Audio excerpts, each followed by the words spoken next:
C.S. Lewis wrote about the eternal, loving community of the triune God like this. He said, in Christianity, God is not a static thing, but a dynamic, pulsating activity, a life, almost a kind of drama, almost, if you will not think me irreverent, a kind of dance. God exists in community. God has eternally existed in God the Father, God the Son, and God the Spirit, and He exists in relationship, in love, in acceptance, and then He creates people, as we're going to get to in a minute. In addition, the Bible tells us God is not in need of anything. God didn't create us. God didn't create the world. Even though He eternally existed, He didn't just say, I'm going to create the world because He was lonely. He doesn't need us. That's a crazy thing. And right off the bat, I think when we understand that, we go, well, I don't need Him.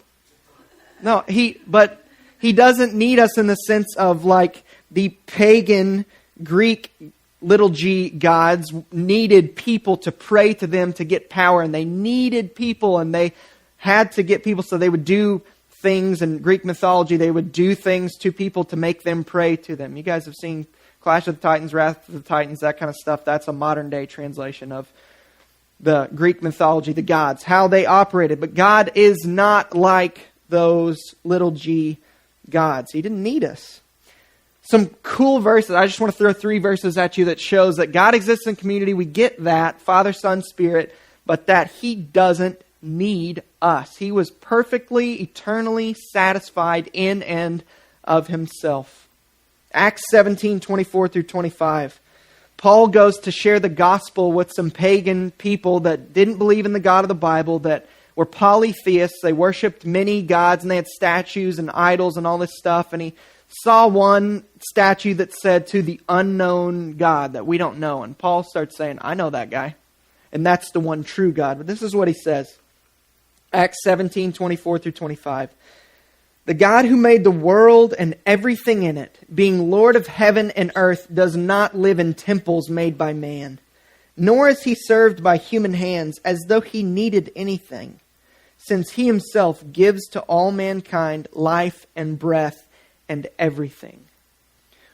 When Paul comes to share the gospel with people that don't believe in the God of the Bible, they don't believe in Yahweh, they don't believe in this, he first starts off and says, I'm going to tell you this great news about how Jesus has lived, Jesus has died, Jesus has arose for sinners. Come to Him, turn from your sin to Jesus. But he starts off with saying, God doesn't need you.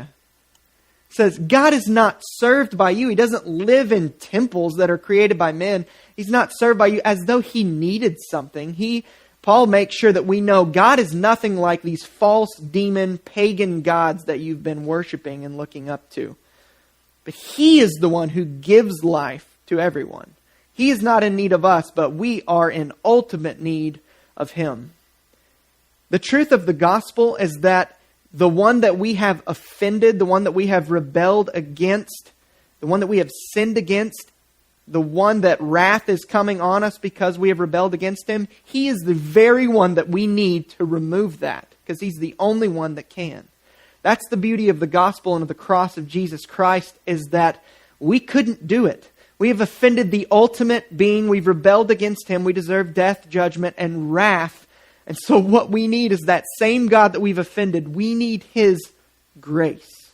We need Him to work in such a way to reconcile us. This is why the church doesn't save people. Religion doesn't save people. Your performance doesn't save you, but only the finished work of Jesus Christ in your place. And that's good news as we see that, because God, He doesn't need us, but we need Him. Psalm 50:12 says, I know all the birds, this is the Lord speaking, I know all the birds of the hills, and all that moves in the field is mine. If I were hungry, I wouldn't tell you, for the world and its fullness are mine. See, God just almost gets profound. If you go to the book of Job and you see when Job's asking these questions to God, and then God just says, okay, stop, let me ask you a few questions. He just pretty much knocks Job on his butt and says, I'm God, dude. Where were you when I spoke everything into existence? It's like, I don't need you. You need me. But I love these kind of verses that he says, if I were hungry, I wouldn't tell you. I own everything. I created everything. If I needed anything, I've got it. And finally, we see in John 17, verses 2 and 24, this is Jesus. Before Jesus goes to the cross, he prays what's called the high priestly prayer. Jesus is our great high priest who mediates between us and God the Father, and he makes peace for us. But he's praying and he says a few things showing this eternal community that he and the Father and the Spirit have been in. Verse 2 and 24, Jesus says this, "And now, Father, glorify me in your own presence with the glory that I had with you before the world existed. Glory that you have given me because you loved me before the foundation of the world." You see Jesus praying to his Father and just saying, you've given me this glory, this worth, this value. The Hebrew word glory just means like weight. It means just sheer glory and presence and value. He's saying this glory that we've had together since the foundation, or since before the foundation of the world, since before the world existed, and the glory that you've given me because you loved me before the foundation of the world. So this is what we gather from this. God exists in community. And not just any community. God exists in perfect community. For all eternity, the Father, Son, and Spirit have been existing and loving and full acceptance and full joy of one another. This is how our God exists.